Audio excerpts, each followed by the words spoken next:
Bienvenue à la grande interview sur CNews et Europe 1. Vous êtes eurodéputé de la France Insoumise. Manon Bry, beaucoup de sujets à vous soumettre ce matin. Mais tout d'abord, hier, hommage et minute de silence à la mémoire de Samuel Paty, Dominique Bernard, professeur assassiné par des terroristes islamistes. L'offensive islamiste, Manon Bry, notamment à l'école. Est-ce que pour vous, c'est le plus grand danger dans notre pays aujourd'hui ?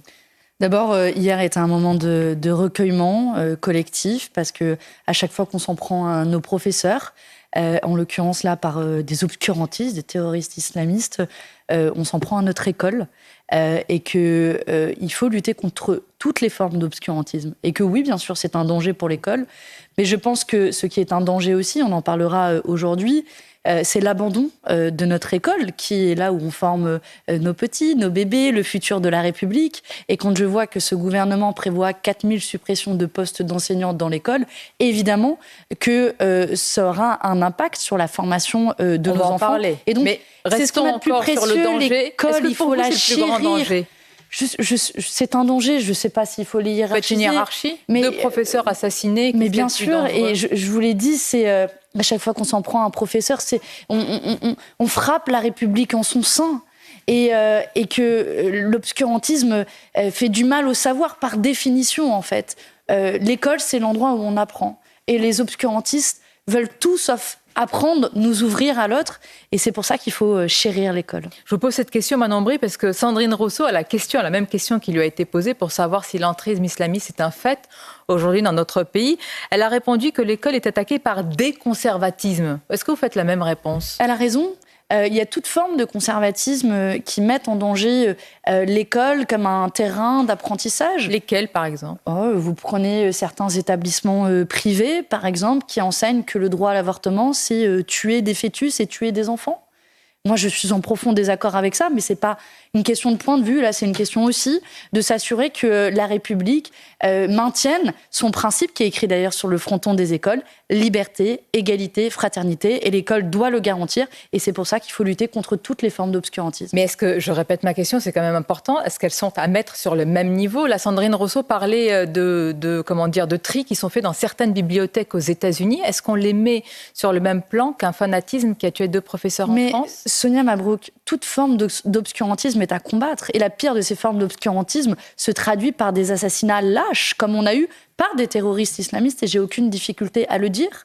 Mais je pense qu'aujourd'hui... Oui, il y a un « mais ». Non, il n'y a pas de mais. Ce que je dis, c'est qu'il faut se donner les moyens de lutter contre l'obscurantisme. Est-ce qu'on se donne les moyens, c'est important, selon vous ? Je pense pas suffisamment, quand on ne met pas suffisamment de moyens dans l'école, et c'est pour ça qu'il faut la chérir. C'est une question de moyens de lutter contre le terrorisme islamiste ?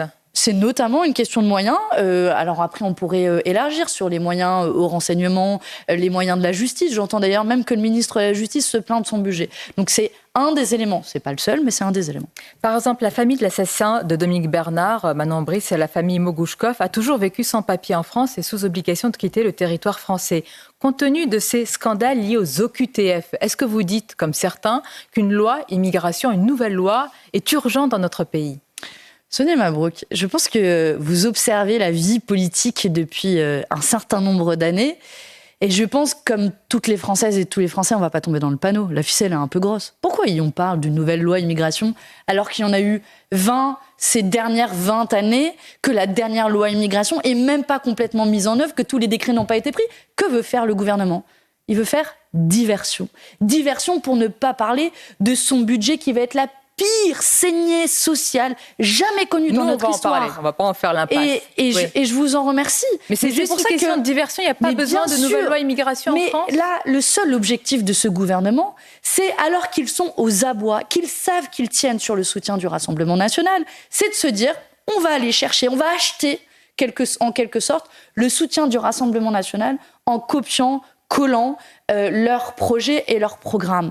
Et je pense que, je vais vous dire le fond de ma pensée, la ficelle est un peu grosse quand même, et qu'on ne va pas tous tomber dans le panneau. Je vais même plus loin que ça.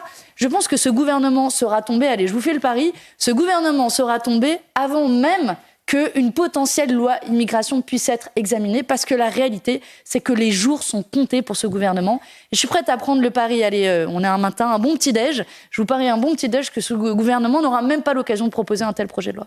Mais la question est de savoir, et là c'est au-delà du pari, qu'est-ce qu'on pourrait mettre dans cette loi immigration? Je vous donne un exemple précis, et vous me dites, si vous dites banco pour ce pari-là, rallonger la durée de rétention dans les centres de rétention administrative, et pour revenir finalement, ou arriver à une moyenne européenne, est-ce que vous dites oui? Moi, je veux bien qu'on rallonge ad vitam aeternam, mais si vous avez... 90 jours à 180, voire 210 jours maintenant. Première chose, est-ce qu'on pense sérieusement que de 90 jours à 210 jours, on aura forcément un laissez-passer? Si un État refuse de délivrer un laissez-passer, il y a de fortes chances que 100 jours, 150, 200 jours, ça ne change pas grand-chose.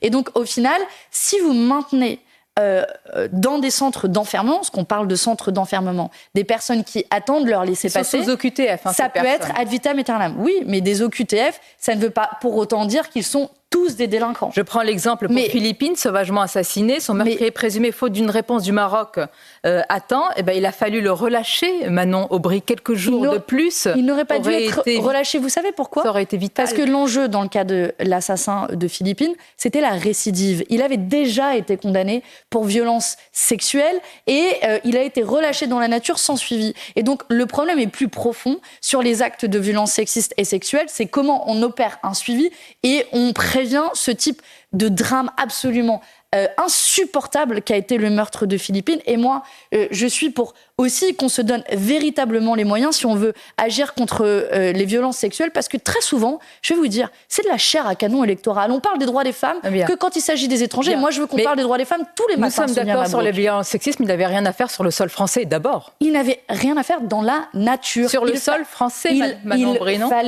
Il fallait qu'il ait un véritable suivi, parce que c'était un délinquant sexuel. Pourquoi sur notre sol, délinquants qu'il était sexuels. Sous OQTF. Mais vous voyez, Sonia Mabrouk, de manière réaliste sur la question des OQTF, je vous l'ai dit, vous délivrez un OQTF si l'OQTF est délivré et que l'État vers lequel il est renvoyé et ça se passe dans la plupart des OQTF. Mais pour une partie des OQTF, si vous avez l'État qui refuse de délivrer un laissez-passer, vous faites quoi? Vous les enfermez 200 jours, 300 jours, 1000 jours à vie? Il s'agit de revenir à une moyenne européenne de 210 jours. Mais je repose ma question. Une nouvelle loi immigration en France, l'Union européenne, vous êtes eurodéputée, Manon Aubry, Ursula von der Leyen vient de dire qu'il faut encore durcir la législation pour combler toutes les insuffisances. Nous parlons, je le précise à nos auditeurs et téléspectateurs, d'immigration clandestine. Comment pouvez-vous vous opposer à cela ?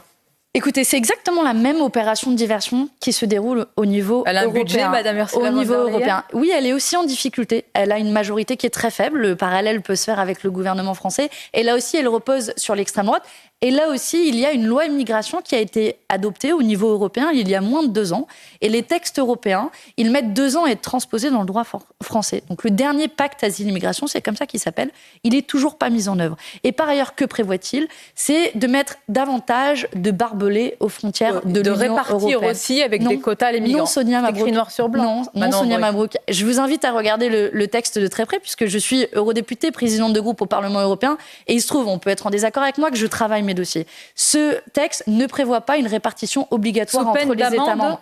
Et donc, qu'est-ce qui va se passer? Sous peine d'amende, il ne le prévoit pas? Qu'est-ce qui va se passer? Les États européens peuvent faire le choix de payer 20 000 euros par migrant pour ne pas participer à un effort de solidarité. Mais sinon, s'ils ne payent pas, on nous avait annoncé un effort de travail collectif, parce que c'est ça l'enjeu au niveau européen. C'est la coordination. On abandonne la Grèce, l'Italie à gérer tout seul. Je ne suis pas d'accord pour qu'on laisse les États du sud de l'Europe gérer tout seul. On a su accueillir plus d'1 million de réfugiés ukrainiens sur le sol européen. C'est donc que quand il y a de la coordination, c'est faisable. Mais regardez la coordination, Manon Aubry. L'Allemagne, pardonnez-moi, l'Allemagne, qui avait accueilli quasiment aussi 1 million, dit stop et contrôle ses frontières. Mais voilà un changement de paradigme. Si vous voulez parler véritablement de la question de migration, on peut prendre le sujet dans son ensemble. Moi, je dis que tous ceux qui parlent d'immigration du matin au soir sont des hypocrites. Oui, des hypocrites, parce qu'en réalité, ils parlent d'immigration, mais ils ne font rien pour agir sur les causes des migrations. Vous, moi, Sonia Mabrouk, vous vivez de manière heureuse à Paris. Vous n'avez pas de raison de quitter Paris. Si vous quittez Paris, c'est que vous fuyez quelque chose. Vous fuyez la misère ou vous fuyez les guerres. Et donc, si vous voulez agir sur les causes des migrations, tarir les flux migratoires, il faut aussi faire en sorte que les gens n'aient pas à quitter le lieu où ils habitent, parce que vous montez rarement sur un dos de survie par gaieté de cœur. L'aide au développement, ça n'a pas été... L'aide au développement, le budget est largement en baisse. Et par exemple, il y a une guerre qui fait rage au Liban et dans la bande de Gaza. J'entends pas beaucoup tous ceux qui parlent de migration du matin au soir demander à Benjamin Netanyahou des comptes pour avoir un cessez-le-feu dans la bande de Gaza et au Liban, pour faire en sorte que les gens n'aient pas à fuir la guerre. Il y a déjà plus d'1 million de personnes déplacées au Liban. Et pourquoi les pays arabes n'accueillent pas les Palestiniens autour ? Alors vous savez que... Pourquoi la Jordanie n'accueille pas ? Pourquoi l'Égypte n'accueille pas ? Pourquoi on n'interroge pas les pays arabes ? Ils n'en accueillent pas ? Pas assez. Vous savez que la Jordanie, le gros de la population sont en réalité des réfugiés. Vous savez que les États du Sud, dans le monde, sont les États qui accueillent le plus de réfugiés. Donc au bout d'un moment, stop à l'hypocrisie. Si vous voulez que les gens ne fuient pas la misère, qu'ils ne fuient pas la guerre, alors vous leur donnez les moyens de rester chez eux, parce que vous, moi, tous ceux qui nous écoutent préféreraient rester chez eux s'ils le veulent. Autre sujet, Manon Aubry, emblématique, on en a parlé tout à l'heure, vous avez dit, et ça peut donner des mots de tête peut-être au gouvernement, Doliprane, nouveau dossier industriel potentiellement explosif. C'est aussi, je le précise, le médicament le plus consommé en France. Emmanuel Macron est sorti de son silence et a affirmé hier que le gouvernement pouvait garantir que la France allait être protégée. Le président, dit-il, fait la différence entre propriété capitalistique et capacité de production en France. C'est de nature à vous rassurer ? Écoutez, Emmanuel Macron, en matière de souveraineté industrielle et pharmaceutique, il fait preuve d'une hypocrisie la plus totale. Je me souviens de ce même Emmanuel Macron qui, à la sortie de la crise du Covid, il n'y a pas beaucoup de phrases d'Emmanuel Macron de gauche, alors je les connais toutes par cœur, où il avait dit déléguer à d'autres notre capacité à se soigner. Oui. Au fond, est une folie. Et je pense qu'il avait raison. Mais qu'est-ce qu'il fait quand Sanofi prévoit de vendre à la découpe sa filiale qui produit le Doliprane en France ? Il ferme les yeux. Il ferme les yeux. On a aujourd'hui une usine qui est une des principales usines de paracétamol en France, alors même que le gros de la consommation de paracétamol n'est déjà plus produite en France et en Europe. C'est important ce que vous dites. Ce n'est pas, c'est-à-dire que la molécule qui arrive, elle est simplement assemblée à Lisieux, elle n'est pas produite. Oui, alors il y a un problème plus général sur la santé avec 60 à 80% des principes actifs de médicaments qui sont produits en dehors de l'Union européenne, notamment en Chine et en Inde. Et la France et l'Union européenne sont en train de brader leur souveraineté. Et donc, je pense qu'il faut agir à 3 niveaux. Le premier niveau, c'est que Emmanuel Macron et la France et le gouvernement doivent apposer leur droit de veto. Ils doivent s'opposer à la vente de la filiale à un fonds d'investissement américain. Quitte à faire fuir les investissements. J'observe que la dernière fois que ça a été fait par la France, c'était pour des composants militaires d'une entreprise qui s'appelle Photonis.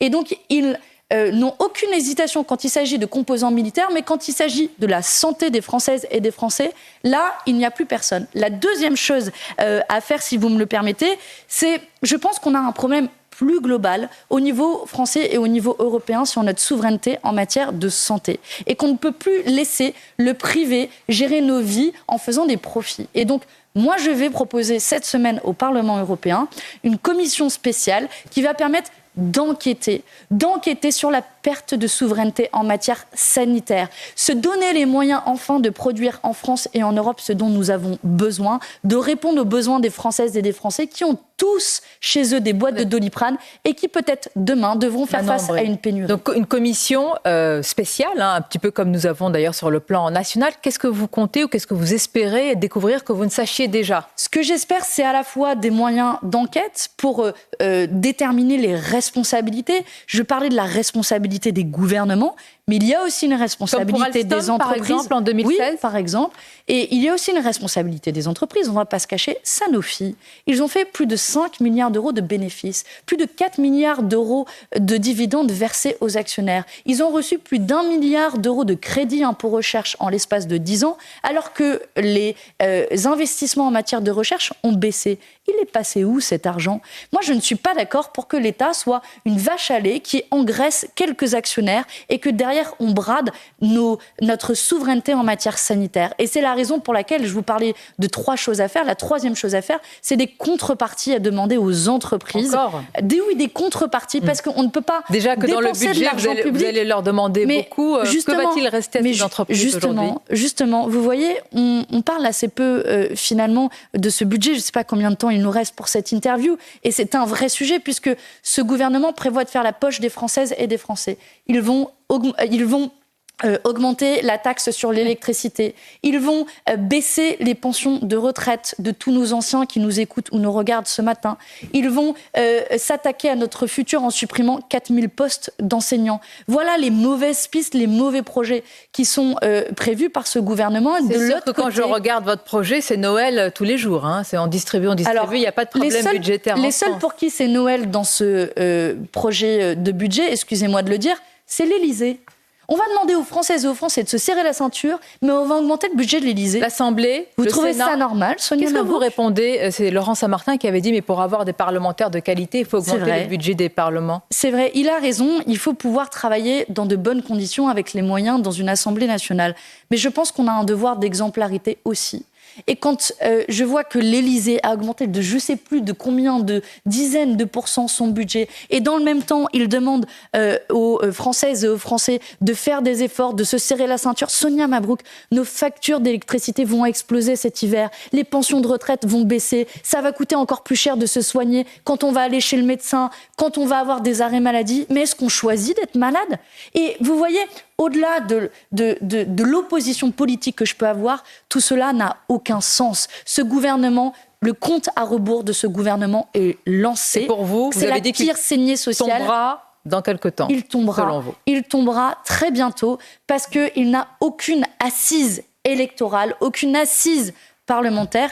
Et nous sommes déterminés à proposer autre chose pour le pays parce que oui, je sais que les interviews politiques sont un peu y a ça qui va pas, il y a ça qui va pas, mais je veux dire aux Françaises et aux Français qu'on peut faire autre chose. Plutôt que de leur faire les poches, on aurait pu mettre davantage à contribution au rétablissement l'impôt de solidarité sur la fortune. Et surtout, je rappelle que c'est ce gouvernement qui a fait 60 milliards d'euros de cadeaux fiscaux qui nous a mis dans cette situation et qui doit aujourd'hui assumer cette responsabilité. On comprend que la bataille du budget sera âpre et vive. Merci Manon Brie, eurodéputée, et à bientôt. C'était votre grande interview.